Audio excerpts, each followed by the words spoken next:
China's Xi continues to mount pressure on Taiwan. The return of Taiwan to China is a key part of the post-war international order.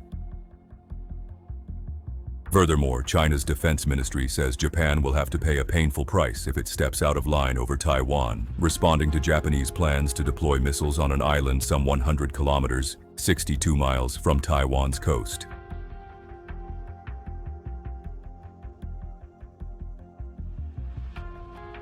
Greek lawmakers approved the purchase of 36 PULS, that is, the Precise and Universal Launching System rocket artillery systems from Israel for about 650 million euros. Greece has said it will spend about 28 billion euros by 2036 to modernize its armed forces as it tries to keep pace with Turkey.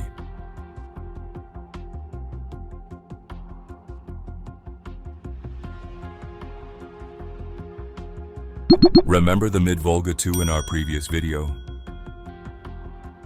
Turkey summons Ukraine's ambassador and Russia's chargé d'affaires to express concern over attacks in the Black Sea.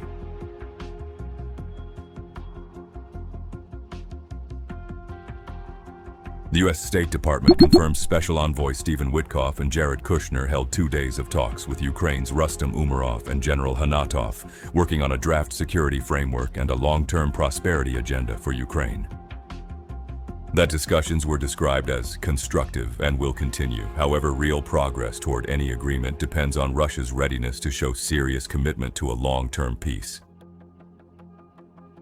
On the other hand, Trump is not letting go on Venezuela. We'll soon begin ground attacks. That's easier. We know where the bad persons are, and it will begin very soon, he says.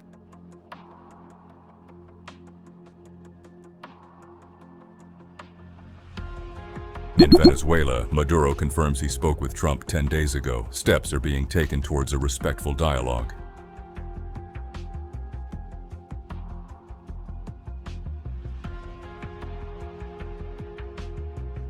Colombian President Gustavo Petro warns, "Do not threaten our sovereignty because you will awaken the jaguar. Attacking our sovereignty is to declare war."